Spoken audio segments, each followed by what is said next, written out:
to protect and persevere. Hope everyone is doing well and y'all had a Merry Christmas, and depending on when I put out this video, Happy New Year. So this is like my 40th take on this, so I'm gonna give it another go. But today's video, I'm going to be kind of looking at a project that I've been working on for a while, and honestly it's been in the back of my head for a good amount of time, and that is my extended long-range patrol loadout, or honestly just my extended duration kit using my light fighter rig and a medium Alice.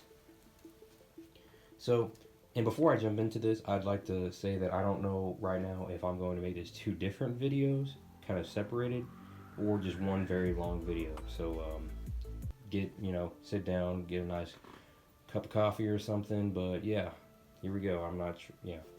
All right. So before I actually go into the breakdown, I always like to kind of look at the thought process and scenarios that would be applicable to certain gear being used, or better yet, what mission is driving the gear that I'm using. So a while back I put out a video on the light fighter rig, and it was mainly a kind of hot humid weather setup, in a hot, very Texas summer, spring, very just hot and humid environment with a 1 to 2 day dismounted patrol in some very rugged, rural grasslands and woodlands. And this pretty versatile belt kit, just a light fighter, plus maybe a camelback with extra water and whatever specialized equipment I need. That, even in a temperate environment, you don't really need to carry a ton of stuff, and it's not really that hard to just survive off of just a large, belt kit.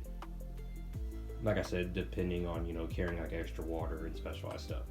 However, I knew that later on, especially in cold weather and other situations, that I was going to have to make considerations, especially regarding sleep systems, extra clothing, and food being one of the huge things that I would need to either adapt or plus up on or whatever, not only in later seasons, but also just what if I want to go more than 1 to 2 days max, even in a temperate environment. What can we do with the light fighter rig? Overall belt kit is it doesn't really work with large rucks, especially taller rucks, like some of the civilian ones and whatnot. And he even says that on his page about it.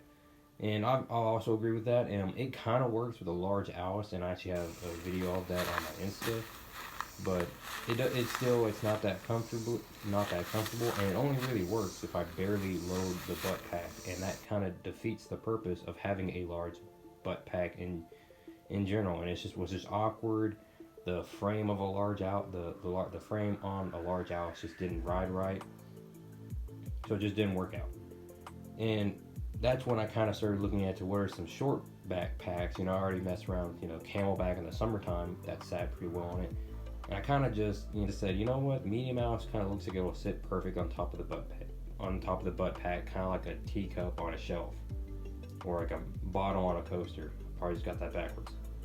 Now, unlike, kind of the Western philosophy where you just have a big ruck, and a chest rig and whatnot, the Europeans actually, especially like the Brits with their JJ system, it's not a foreign concept to have a kind of smaller, short pack on top of your belt kit. However, for me, this is still a pretty experimental concept, because the only real system that I'd feel comfortable using up to this point is just a large, Alice and a chest rig, because I can, carry a decent amount of food and sleep stuff in my large field pack. More on that later. This kind of loadout also heavily relies on just using cargo pockets and potentially a kit bag that I'll kind of throw in a picture of. But and this entire kind of big idea, besides, some of the other inspirations, is there's an old saying that goes, we live out of our packs, we fight from our webbing, and you survive out of your pockets. So, and I really kind of thought about that. I was like, wow, that actually makes some decent sense, and I'll get into that a little bit later. But yeah, having stuff on your first line, and not just, I know a lot of people throw around the term first line as in like their gunfighter belt, but I mean like legit what you have in every one of your pockets can help towards your mission. And then your webbing, whether that be a chest rig, an H harness, the light fighter rig, an old Alice webbing, whatever, that stuff helps. And then you have a pack on top of that that helps you live off of. I've also heard the term mission essential, mission critical, mission essential, and then mission enhancing. I think that's counting coup that has that kind of phrase going. So using a medium house in conjunction with the light fighter rig is primarily there to, first off, add certain cold weather gear that I can't just carry in the light fighter rig. Carry most of my food.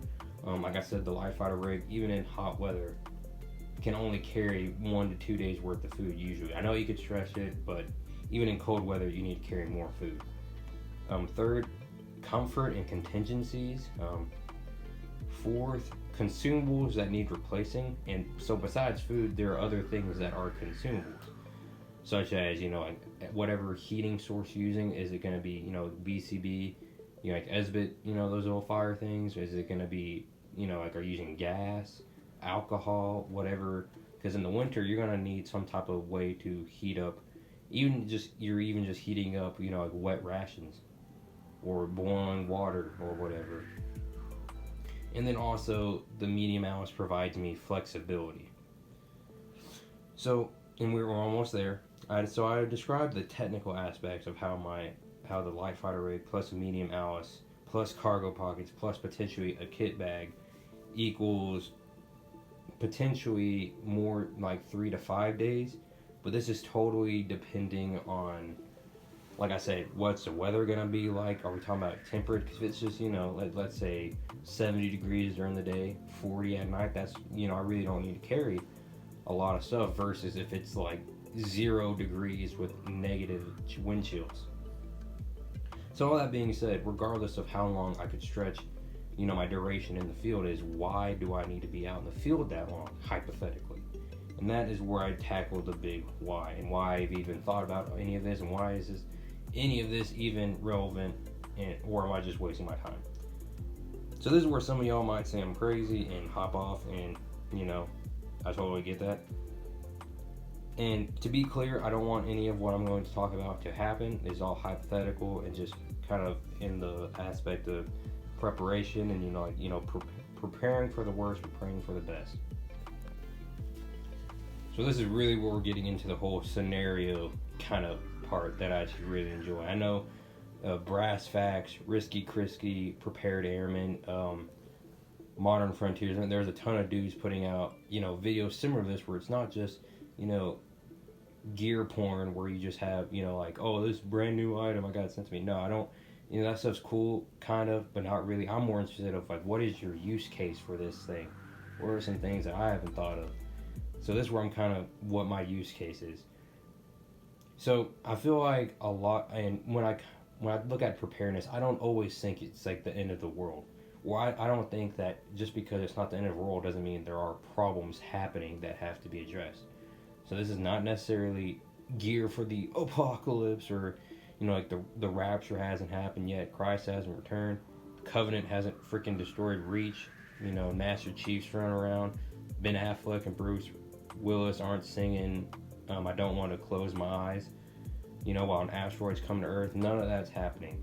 And potentially the lights could still be on and everything, and civilization could still relatively be a thing.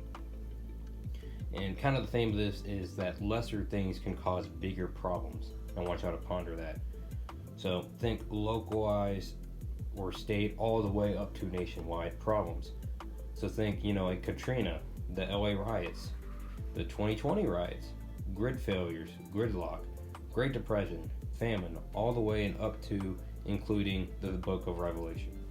So I guess the message I'm trying to convey is that even though things can get really bad, and even biblically speaking, certain major events will have to transpire, little things that on the grand scheme of things aren't super world ending can actually escalate into major problems, just because when little things happen, people will freak out, just because of the modern world we live in today.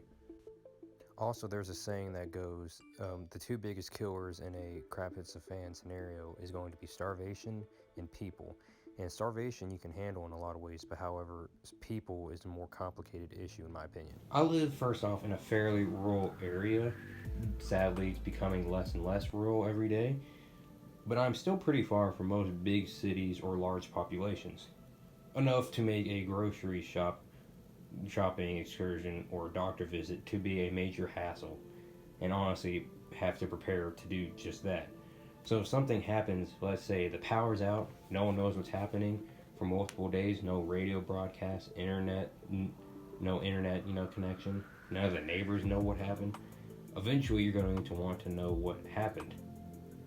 And if you want to know what happened, you can only, stay inside of your home, your homestead, your community, your freaking sanctuary, Alexandria, for so long. And let's say, worst case scenario, you actually do relatively know what happened. Let's say freaking EMP, whatever. Even if you have some great self-sufficient freaking, like I mentioned, Alexandria or Sanctuary, freaking Fallout 4, you're just vibing over there.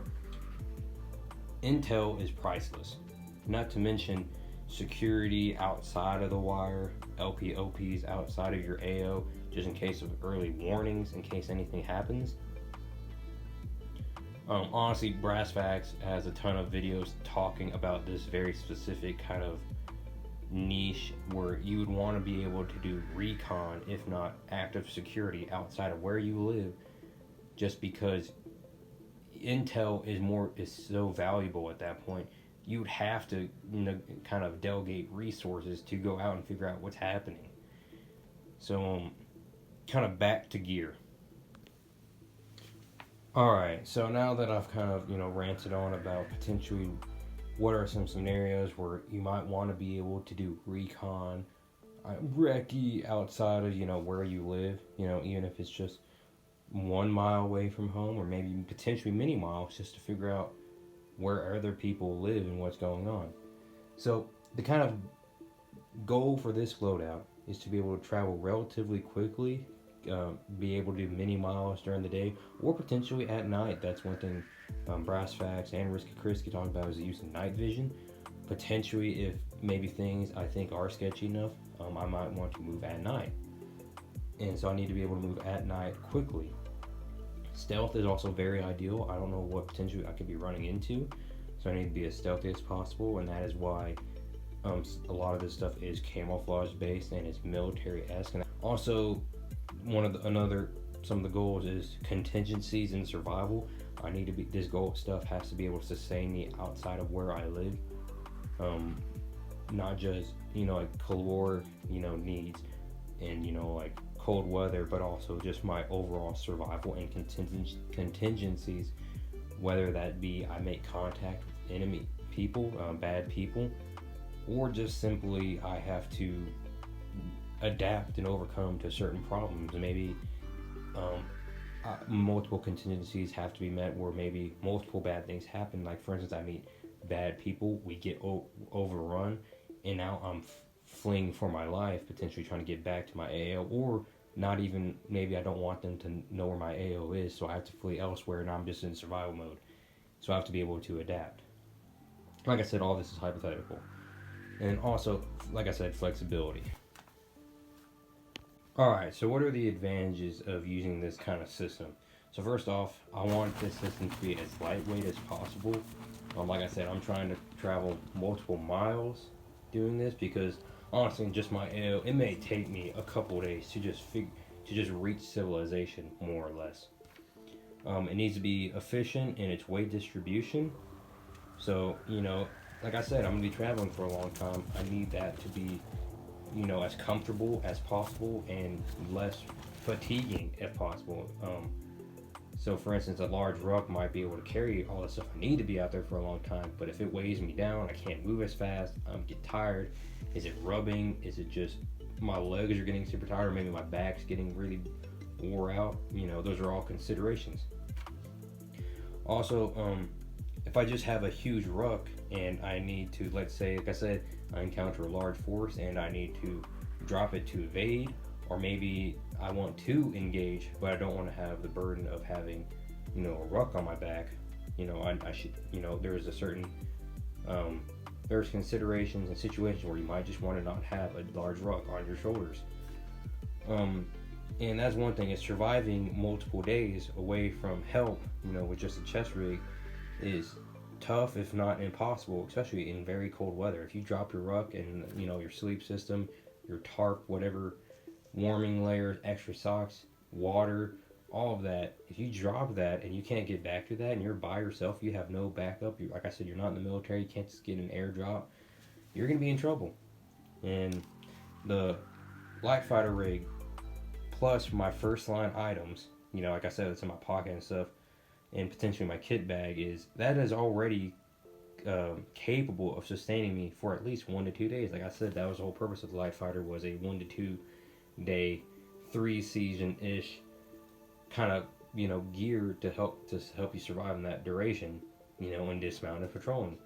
So I already have a 1 to 2 day, you know, lifeline, if that makes sense.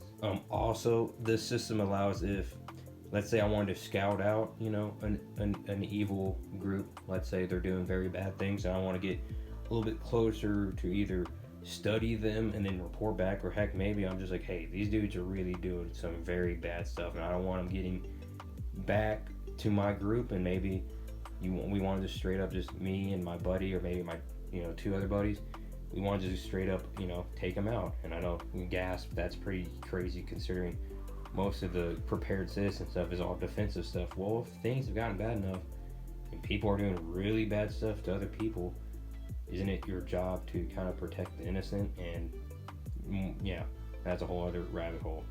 Also, maybe having a small pack attached to the medium house plus my kit bag. Maybe I drop the light fighter, drop the medium house, maybe I just have my kit bag and maybe a small, you know, assault pack or something like that, and I could really get pretty lightweight.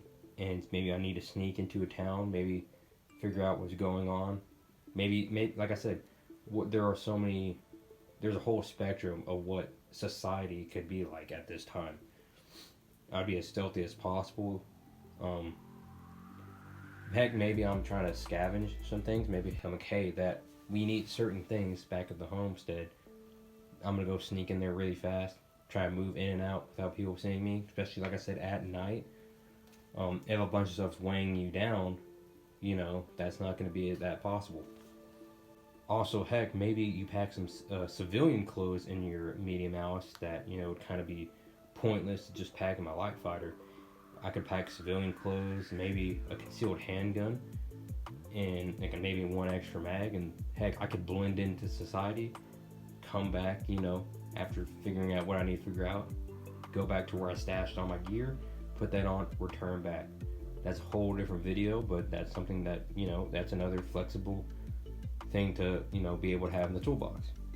So finally, the flexibility to, if I do link up with others, military, militia, whatever term you want to, or it's just scenario you want to, you know, daydream about, is if I just had a belt kit, you know, I wouldn't have the flexibility to be like, hey, can you carry extra ammo? Could you carry this specialized tool or whatnot, explosives, whatever crazy that maybe everyone's gonna carry a shelter half, like they do in the Arctic training things where, you know, they do the Von Rec or whatever shelter they do. Just having the adaptability to help in a squad, you know, versus just, you know, a lot of this I look at is just kind of solo stuff, just because, like I said, you know, you may not have the resources to just have like 20 dudes out in the field. You may just be you and another dude, or like I said, you and maybe 2 other dudes. But even then, if one of y'all gets, you know, like shot or something bad happens, I feel like even at a 2-person team or 3-person team, that is still just 3 individuals. And that might be wrong, that might sound bad, but just everyone needs to be able to help each other, but also they're independent, if that makes sense. They are reliable for their own survival. Now, there are definitely cons with this system, and that's something that I've been talking to some other people about, and I've actually learned on the fly. And probably the first thing is simplicity. A good friend of mine that way more experience than I do, I kind of talked to him about this system, is he was saying that having more things to not only carry, but also just keep track of, is that, for instance, if you were to just take a large ruck or a field pack or whatever in a chest rig, that's only 2 things you have to take care of. So whether it's bulky, it's heavy, regardless, you're like, hey, I don't care about any of that. I don't want to have to, you know, especially when I'm tired, deal with, oh, where's my belt kit at? What's in my belt kit? What's in my pack, what's in my kit pack, you know, yeah, just it gets a lot more complicated with more things you add. So the whole keep it stupid simple, that is something that is definitely a valid point in an argument. Also, you know, if you have multiple layers on, that is something you'd have to kind of consider. Now, I do think the light fighter is cool because I can throw things on and off without taking my light fighter on. So, for instance, if I want to throw a poncho on or Gore-Tex top on, I don't really have to take my, you know, belt kit off. However, if I add my kit bag to my Alice pack, then I have to take my kit bag off to then take off, you know, layers and whatnot. A lot of this is also personal preference. Maybe you like the way a large field pack sits on you without anything else. I know some dudes, they just absolutely can't stand butt packs, and I totally get that. And like I said, a lot of this is environment dependent, location, duration, all of that. If y'all like that little thought process and scenario video, stay tuned for the second video. I decided to just make it 2 different videos because of how long one huge hour-long video would have been. So be looking for me to put up the second video. I should do it. I'll try to do it right after the other one. But let me know if y'all like these and want me to do more. Stay safe out there, and God bless.